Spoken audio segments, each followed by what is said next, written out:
आप सल्लल्लाहु अलैहि वसल्लम में सबसे पहले एक बार हदिया दरूद पाक पेश करें। अल्लाहुम्मा सल्ली अला सय्यदिना शफीना हबीबिना व मौलाना मुहम्मदिन मअदनिल जूद वल करम वालिहि व बारिक वसल्लम। सलातुन व सलामुन अलैका या रसूलल्लाह या नबी अल्लाह या हबीब अल्लाह सल्लल्लाहु तआला अलैहि वसल्लम। आज मेरी तकरीर का उन्वान है ताज शरिया। कुछ बातें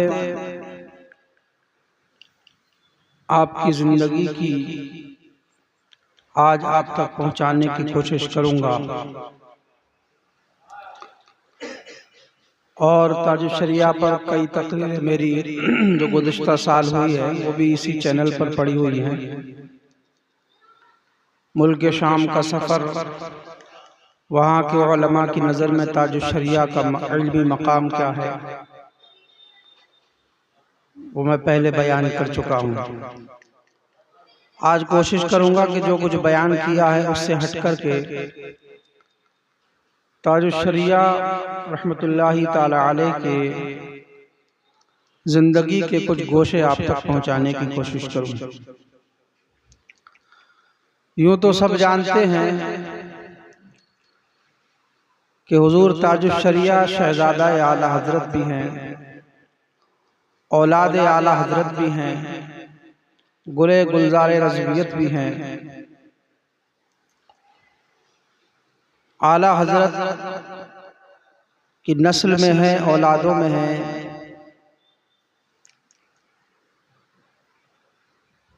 आला हजरत फाजिल बरेलवी के दो शहजादे, बड़े शहजादे का नाम हामिद रजा खां, जिनको हजरत हुज्जतुल इस्लाम कहा जाता है। छोटे शहजादे मुस्तफ़ा रजा खां, जिनको मुफ्ती आज़म हिंद कहा जाता है। बड़े शहजादे हामिद रजा खां के बेटे इब्राहिम रजा खां हुजूर जिलानी मियां और हुजूर मुफ्ती आदम की बेटी, दोनों का निकाह आला हजरत फाजिल बरेलवी ने खुद पढ़ाया।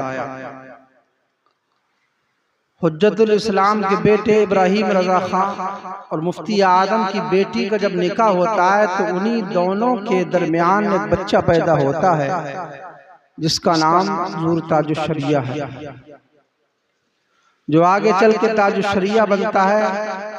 उनका नाम इस्माइल है, लेकिन बाद में उन्होंने अपना नाम अख्तर रजा रखा और दुनिया ने उनको ताजुश शरिया कहा। आपकी पैदाइश 2 फरवरी 1942 सने ईस्वी में होती है। दिन मंगल का था। मुफ्ती आज़म हिंद ने इस दुनिया से जाते जाते इशारों ही इशारों में हुजूर ताजुश शरिया को अपना जानशीर मुंतखब फरमाया। और जब नसबंदी का मसला उठा था और बड़े बड़े दारुल उलूम बिक गए थे और फतवा दे दिया था कि नसबंदी जायज़ है, उस वक्त मुफ्ती आज़म हिंद ने जो फतवा दिया था कि नसबंदी हराम है, वो फतवा किसी और ने नहीं लिखा था, हुजूर ताजुश शरिया ने लिखा था। ताजुश शरिया के मुरीदीन की तादाद करोड़ों में है और सबसे ज्यादा मुफ्ती, अइम्मा, मुहक्किक अगर किसी से मुरीद है तो हुजूर ताजुश शरिया से मुरीद है। अवाम में मकबूलियत हासिल करने ना कोई कमाल नहीं है, लेकिन उलमा के दरमियान, उलमा वो जो छोटी के आलिम हो, उनके दरमियान में मकबूलियत हासिल करना कोई आम बात नहीं है। ये अल्लाह जिसको चाहे उसको अता फरमाए। हुजूर ताजुश शरिया ने 10 साल तकरीबन कमोबेश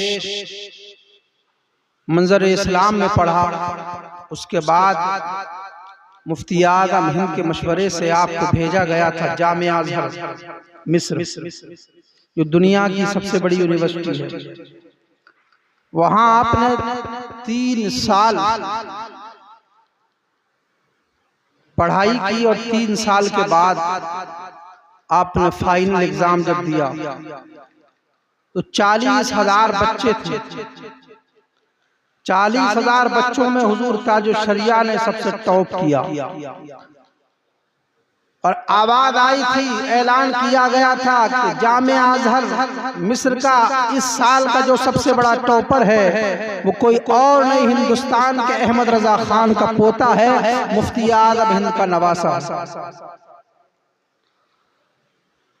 जमाना बदलता चला गया। आला हजरत के दौर में फितने उठे, आला हजरत ने उनका मुकाबला किया। हुज्जतुल इस्लाम के दौर में फितने उठे, हुज्जतुल इस्लाम ने उन फितनों का मुकाबला किया। मुफ्ती आज़म हिंद के दौर में फितने उठे, मुफ्ती आज़म हिंद ने उन फितनों का मुकाबला किया। और मुफ्ती आज़म हिंद जब इस दुनिया से चले गए, इंतकाल फरमा लिया, आपने पर्दा फरमा लिया, तो जो हासिदीन थे वो खुश होने लगे। यहाँ तक कहा गया कि अब तो बुढ़ा चला गया, अब तो बरेली खाली है, माज़अल्लाह। लेकिन हुजूर मुफ्ती आज़म हिंद ने जानशीन के तौर पर हुजूर ताजुश शरिया को मुंतखब फरमाया और सिर्फ हिंद ही नहीं बल्कि बैरून मुल्क में भी ताजुश शरिया के दौरे शुरू कराए और मसलक आला हजरत का उनको दाइयो लकीब बनाया और उनके हवाले मसलक आला हजरत किया। बज़ाहिर दुनिया देख रही थी इसका नाम अख्तर रजा खां है, इसका नाम इस्माइल है, लेकिन मुफ्ती आज़म की निगाह देख रही थी ये आने वाले वक्त में कोई आम नहीं होगा, सिर्फ एक मौलाना नहीं होगा, बल्कि ये वो होगा कि मसलक आला हजरत का मुहाफिज होगा, जिधर जाएगा मसलक आला हजरत का झंडा बुलंद करेगा और दुनिया उसको ताजुश शरिया कहेगी। ये नारा ऐसे ही नहीं, बस्ती बस्ती कलिया कलिया, समझे। जब आपका इंतकाल हुआ हुजूर ताजुश शरिया का 6 ज़िलक़ाइदा को, तो जानते हो अपने पास वाला बाजू में कौन खड़ा है पहचानता नहीं था, कहाँ का है, कौन है। 7-7, 8-8 किलोमीटर चारों तरफ से बरेली के आदमियों का रेला चल रहा था। मैंने तो अपनी जिंदगी में इतना बड़ा जनाजा देखा नहीं, इतनी बड़ी भीड़ देखी नहीं। मीडिया भी कहने पर मजबूर हो गया कि आज तक इतना बड़ा जनाजा हमने नहीं देखा। बस्ती बस्ती करिया करिया के नारे पर एतराज करने वालों, जनाजे ने फैसला कर दिया कि बस्ती बस्ती करिया करिया है क्या।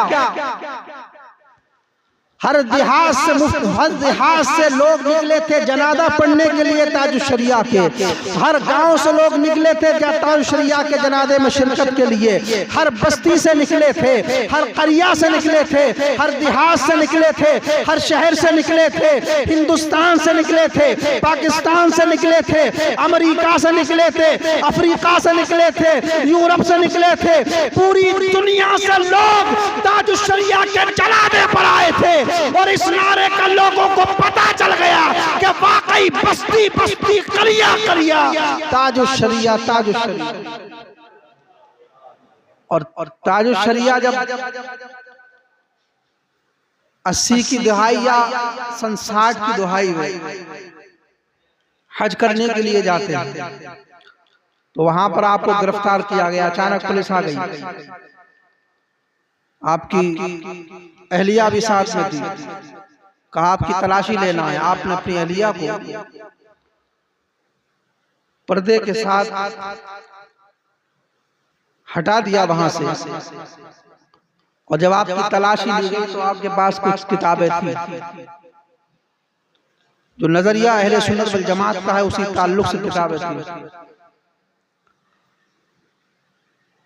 आपसे कहा गया आपने यहाँ जुमा क्यों नहीं पढ़ा, यहाँ के इमाम के पीछे हासिदीन रहते हैं, मुख्बिर रहते हैं। आपने फरमाया मैं मुसाफिर हूँ, मुसाफिर पर जुमा फर्ज नहीं।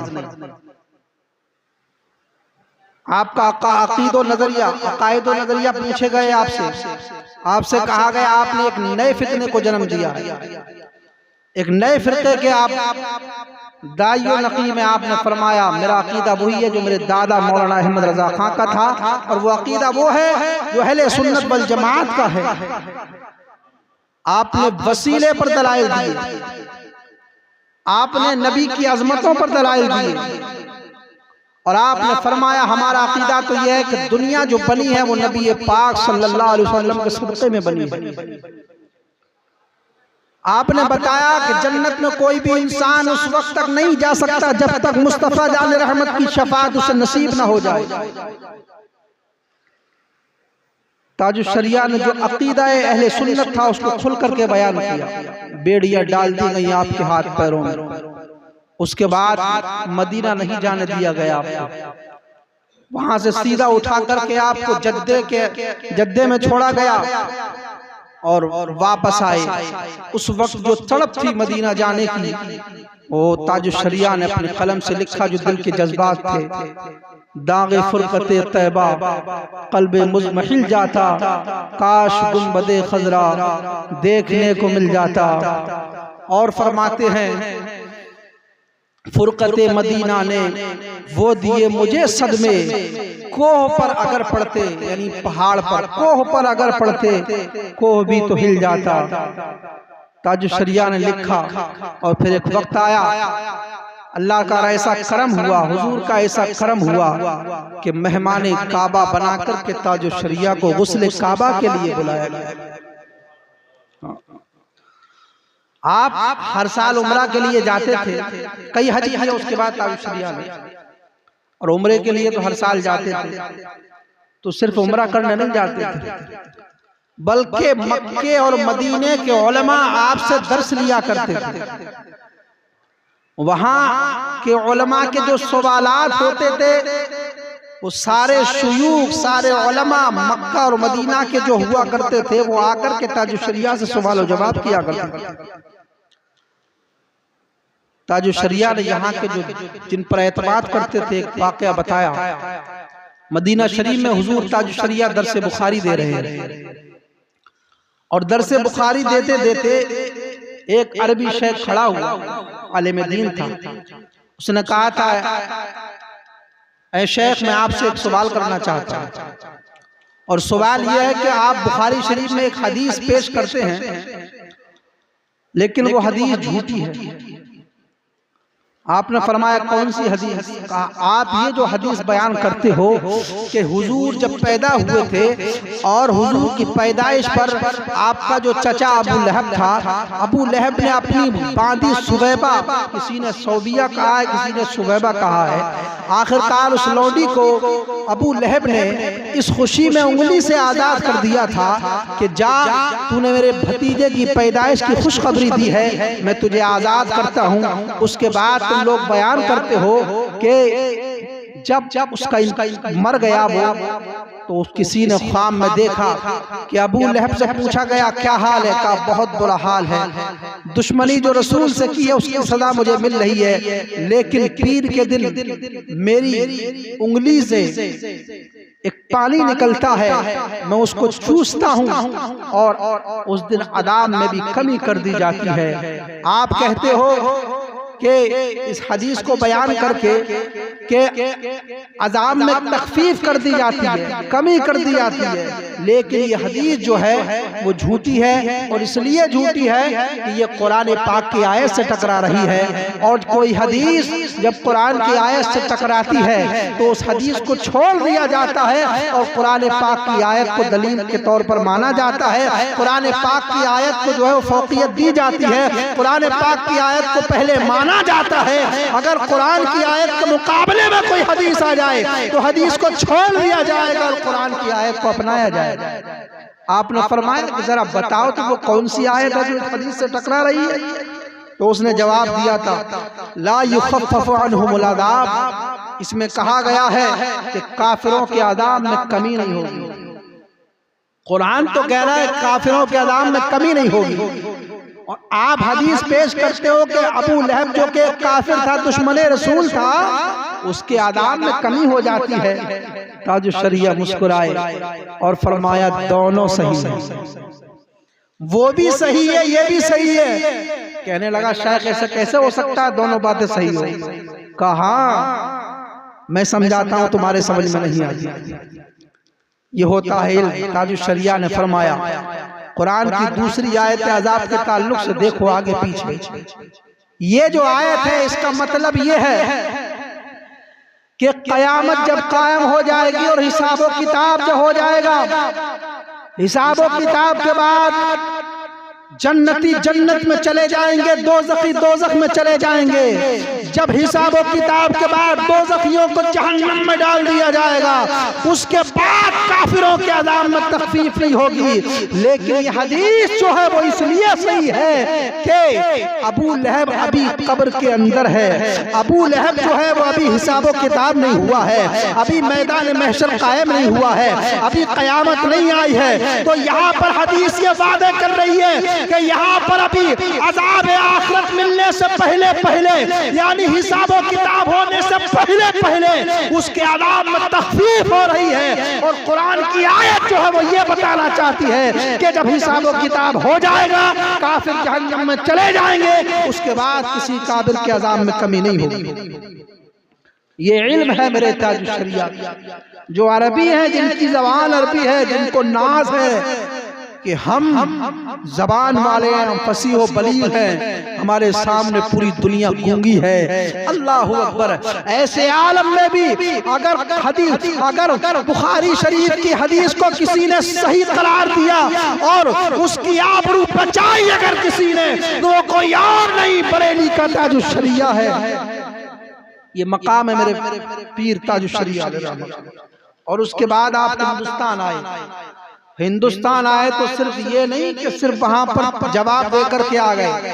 हिंदुस्तान में 15 दिन के अंदर अंदर आपने अरबी में एक किताब लिखी। उस किताब का नाम है निहायतुज़ ज़ैन फ़ी तख़फ़ीफ़ अन अबी लहब यौमुल इस्नैन। यानी अबू लहब पर जो अज़ाब में तख़फ़ीफ़ हुई उसमें दलाइल दिया आपने अरबी में एक किताब लिखी और जवाब दिया था जो शरिया ने। उसके बाद जमाना गुजरता गया, फितने उठते चले गए। सुलह कुल्लियत के बड़े बड़े फितने उठे।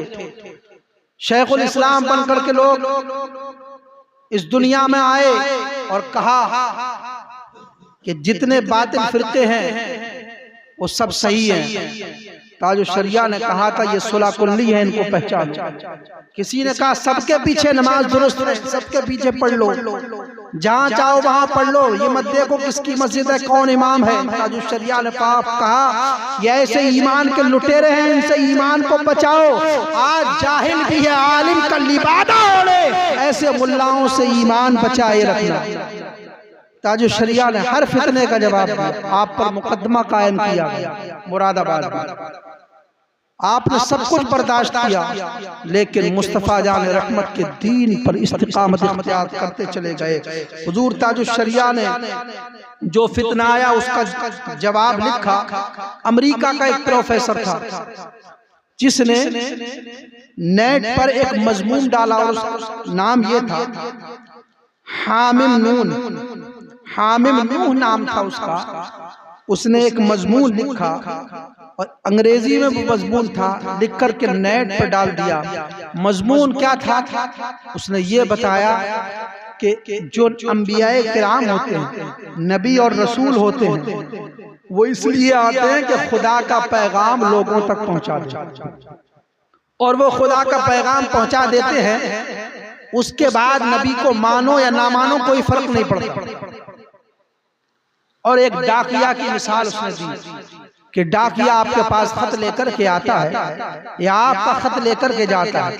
अगर डाकिया आपके पास खत लेकर के आता है तो खत लेने के बाद आप उसको भूल जाते हो, उसके पीछे नहीं पड़े रहते पूरी जिंदगी। इस मिसाल से उसने समझाना चाहा कि नबी जब पैगाम पहुंचा दे बंदों तक, रसूल जब खुदा का पैगाम बंदों तक पहुंचा दे, तो फिर चाहे नबी को मानो चाहे मत मानो, कोई जरूरत नहीं है। ये फितना उठा और नेट पर ये फितना उसने डाला। ताज शरिया को जब इस फितने की पता लगा, इस फितने का पता लगा, तो आपने पहले उसको नेट से निकलवा कर उसका उर्दू में तर्जमा कराया और अरबी में तर्जमा कराया, और अरबी में और उर्दू में तर्जमा कराने के बाद फिर आपने उसके रगबे किताब लिखी और उस किताब का नाम रखा सद्दुल मशारिअ अला मन यक़ूल इन्न दीना यस्तग़नी अश-शारी। आपने बताया कोई नबी से जुदा होना चाहे तो वो नबी से जुदा हो तो सकता है, कोई नबी से अलग होना चाहे तो वो नबी से अलग हो सकता है, कोई नबी को अगर ना मानना चाहे तो वो नहीं मान सकता है, लेकिन खुदा तक पहुंचने के लिए नबी का वसीला जरूरी है, नबी का वास्ता जरूरी है, नबी का होना जरूरी है। और ताजुश शरिया ने फरमाया कि वो नबी से जुदा हो जाए तो वो कुछ भी हो सकता है, नबी से जुदा हो सकता है लेकिन मोमिन नहीं हो सकता है। और आपने उसी वक्त फरमाया आला हजरत का वो शेर कि वो जहन्नम में गया जो उनसे मुस्तगनी हुआ है खलीलुल्लाह को हाजत रसूलुल्लाह। इस फितने का जवाब किसी और ने नहीं बल्कि मेरे पीर ताजुश शरिया ने दिया। कैसे कहते हैं लोग कि बरेली वालों को इतना बढ़ावा देते हैं? काम किया है बरेली ने, काम, नाम नहीं किया है, काम किया है, काम। इन फितनों से लड़ने हिंदुस्तान में और भी इदारे और भी खानकाहें और भी मदारिस हैं। किसी ने कोई जवाब लिखा हो इन फितनों के बारे में, इन फितनों के रद्द में, तो मुझे बताओ। आला हजरत से लेकर के जो फितने उठे अब तक, आज भी बरेली जवाब दे रहा है, फितनों का रद्द कर रहा है और सुबह क़यामत तक करता रहेगा। एक शख्स ने सहाबा इकराम की शान में गुस्ताखी की, और ये जो हदीस अहले सुन्नत वल जमात बयान करते हैं अस्हाबिकन नुजूम बेअय्यिहिम इक्तदैतुम इक्तदैतुम, ये हदीस आपने सुनी होगी। हुज़ूर ने फरमाया मेरे तमाम सहाबा सितारों के मानिंद हैं, उसमें से तुम जिसकी भी पैरवी करोगे हिदायत पा जाओगे। ये हदीस अहले सुन्नत वल जमात करते हैं, बयान करते हैं। इस हदीस के बारे में एक मौलवी ने कहा कि यह हदीस झूठी है, यह हदीस सही नहीं है। ताजुश शरिया की बारगाह में जाकर के ये कहा गया कि हजरत एक मौलवी है और वो कहता है कि यह हदीस सही नहीं है। हुजूर ताजुश शरिया ने फरमाया घबराओ मत, इसका जवाब दे दिया जाएगा। और आपने उसके जुमले सुनकर के सबसे पहले लाहौल पढ़ी, और लाहौल पढ़ने के बाद ताजुश शरिया ने उस हदीस को सामने रखा, और सामने रखने के बाद सहाबा की अजमत पर, उस हदीस के सही होने पर इतने दलाइल दिए, इतने दलाइल दिए कि दलाइल का मार लग गया और एक किताब वजूद में आ गई। ताजुश शरिया ने एक किताब लिखी, उस किताब का नाम है अस्सहाबतु नुजूमुल इह्तिदा, यानी ये सहाबा जो हैं वो हिदायत के सितारे हैं, हिदायत के सितारे हैं।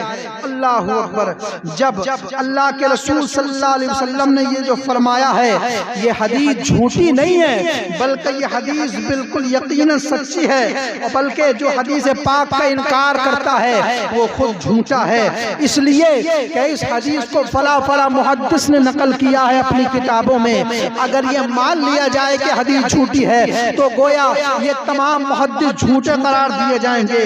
ताजुश शरिया ने फरमाया कि अल्लाह के रसूल की यह हदीस हर्फ बहर्फ सही है, सहाबा की अज़मत मुक़द्दम है, सहाबाए किराम की अज़मत, सहाबाए किराम की अज़मत हमारे दिलों में होना चाहिए। और ताजुश शरिया रहमतुल्लाहि ताला अलैह ने उस फितने का जवाब लिखा और इतनी दलीलें दी, एक किताब बन गई। और ताजुश शरिया अलैहि रहमा ने, बताओ, जब सहाबा पर कीचड़ उठा ली गई, सहाबा के मकाम को घटाया गया, सहाबा के मर्तबे को कम किया गया, ऐसे आलम में अगर किसी ने जवाब दिया है और डंडा शकन जवाब दिया है और उसके मुंह में दही जमा दिया है और उसको लाजवाब कर दिया है, वो कोई और नहीं है, मेरा पीर ताजुश शरिया है। ये है बरेली, और इसीलिए हम बरेली को मानते हैं। जो भी फितना उठता है दंदा शिकन जवाब दिया जाता है, और ऐसा जवाब दिया जाता है उसकी नस्लें तक उसका जवाब नहीं दे सकते। आला हजरत ने हमें ऐसी ऐसी किताबें दी है कि जितने फिरके और जितने फितने जन्म ले चुके आगे भी जितने फितने जन्म लेंगे, आला हजरत की कोई ना कोई किताब उसका रद्द करती रहेगी, उस फितने को दबाती रहेगी, उस फितने का खातिमा करती रहेगी। ताजुश शरिया ने पूरी जिंदगी यही बताया कि नबी से जो हो बेगाना उसे दिल से जुदा कर दे, पिदर मादर बिरादर जानो दिल उन पर फिदा कर दे। यह आला हजरत की जिंदगी थी, और आप फरमाते हैं मसलके आला हजरत पे कायम रहूं, जिंदगी दी गई है इसी के लिए। और ये सिर्फ शेर में नहीं कहा, बल्कि ताजुश शरिया ने करके दिखाया। आपने शरीयत के इतने बड़े पाबंद थे, ताजुश शरिया इतने बड़े पाबंद थे कि आज के जमाने में उनसे ज्यादा पाबंद शरा हमारी नजर में कोई और नहीं है।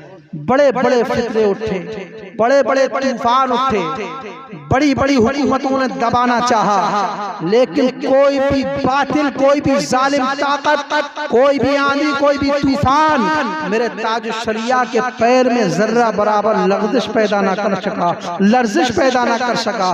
ताजुश शरिया के फतवे ने आप एक मर्तबा जो दे दिया करते थे, आखिरी दम तक उस फतवे पर इस्तिकामत इख्तियार किया करते थे। आपने कभी फतवा देने के बाद फतवा बदला नहीं, और जब सेमिनार होता था तो ताजुश शरिया की बारगाह में सारे मशवरे और सारे उलमा के अक़वाल पेश किए जाते थे। बाद में ताजुश शरिया जो हुक्म लगाते थे वो हरफ आखिर हुआ। शरीयत के इतने बड़े पाबंद थे कि चाहे अपने घर का हो चाहे बाहर का हो, ताजुश शरिया ने किसी को बख्शा नहीं है शरीयत के मामले में। उनके खानदान से ऐसे लोग भी उठे जो बदअकीदों से जाकर के मिले, बदअकीदों के यहाँ गए, दारुल उलूमों में गए,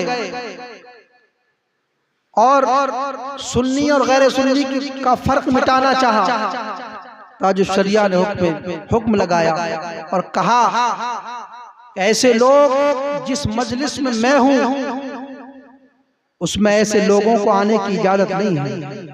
यहाँ तक कि ताजुश शरिया ने फरमाया मेरे दरवाजे पर भी आने की उसको इजाजत नहीं है। जिस मिंबर, जिस स्टेज पर मैं हूँ न उस मिंबर पर आने की इजाजत है, न उस स्टेज पर आने की इजाजत है। ताजुश शरिया ने अपने घर के लोगों को नहीं छोड़ा, अपने खानदान के लोगों को नहीं छोड़ा, और यही बताया कि नबी से जो हो बेगाना उसे दिल से जुदा कर दे, इधर मादर बिरादर जानो दिल उन पर फिदा कर दे। उन्हें माना उन्हें जाना, न रखा गैर से काम, लिल्लाहिल हम्द में दुनिया से मुसलमान गया।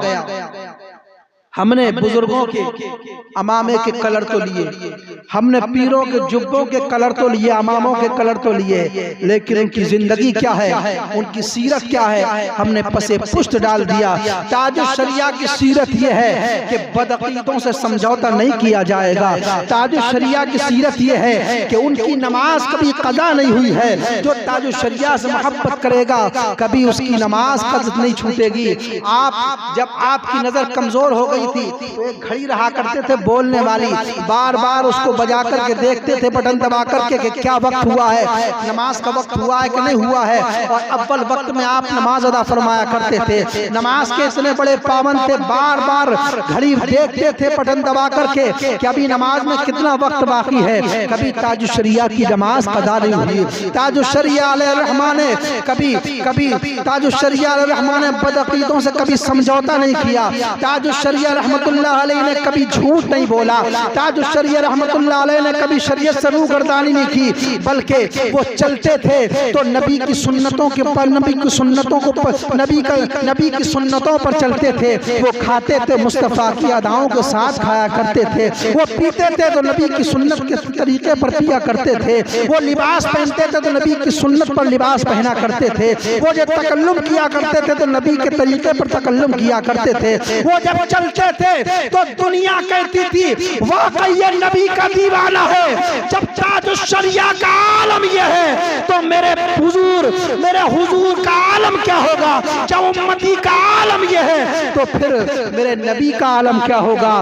ताज शरिया को देख करके नबी की याद आ जाया करती थी। और मोमिन वही है जिसको देख करके खुदा और रसूल याद आ जाए। इन औलिया इल्ला मुत्तकून, जो अल्लाह के वली होते हैं वो तकवा और परहेजगारी वाले हुआ करते हैं। जो साहिब तकवा हैं, जो तकवे वाले हैं, वो अल्लाह के वली हैं। और जो अल्लाह के लिए अपनी जिंदगी वक्फ किया करता है, अल्लाह के दीन के लिए, अल्लाह उसकी मोहब्बत लोगों के दिलों में डाल दिया करता है और उसकी हुक्मरानी ज़माने पर अल्लाह कर दिया करता है। वाकई बातें बहुत हैं, करामतें भी ताज शरिया की बहुत है, लेकिन वक्त इजाज़त नहीं देता कि करामतें या हुज़ूर ताज शरिया की और सीरत बयान करूं।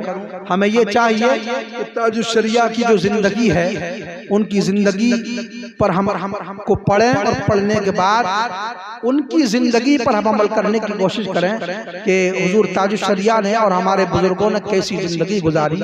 वो दीनदार थे और दीनदार बन के ज़िंदगी गुजारी। हमें भी चाहिए कि हम भी दीनदार बनकर के जिंदगी गुजारें और दीनदार बनकर के दुनिया से जाएं। यही पैगाम है। उन्हें माना, उन्हें जाना, न रखा गैर से काम। लिल्लाहिल हम्द में दुनिया से मुसलमान गया। आज